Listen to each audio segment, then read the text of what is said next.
guys, it's Missy from Shimmerz. Welcome back to another Shimmerz Shortz. Today we're going to be looking at the difference between Dazzlerz and Texturez. And these are two texture paste type paints that Shimmerz offers. And they are a little bit different. So let me show you. This is the Dazzlerz here, and this is a color called See You in the Morning. And I'm going to just use some white cardstock here and apply some onto the paper with this palette knife through a stencil. And as you can see, it's very thick and creamy and smooth. And it goes on almost like a modeling paste. And when you get it all smoothed on or painted on, whatever project you're working on, you'll see that it's very slick and shiny and shimmery.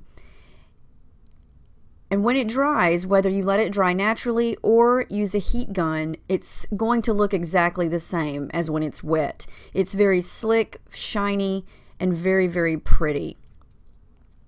The Texturez is similar to the Dazzlerz, but there's a big difference. It has some grit to it. It's almost like there's some sand or some little granules mixed in with it, so it's very rough to the touch. And I'm just going to apply some right here by the Dazzlerz to show you the difference up close. The Texturez reminds me of a facial scrub, and it goes on smooth just like the Dazzlerz, except it's got that texture to it, so you do have to smooth it a little bit more.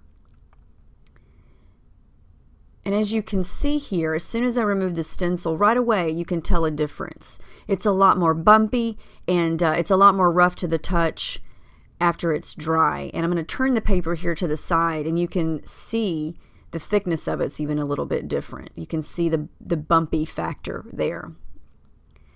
And I'm going to even take the heat gun to this, and it's going to look the exact same once it's dry. And when you touch it, you'll notice a big change. The Dazzlerz, when you touch the Dazzlerz, it's very smooth and slick, and the Texturez is very rough and scratchy. And it just depends on what look you're going for the project you're working on. So thanks for joining us.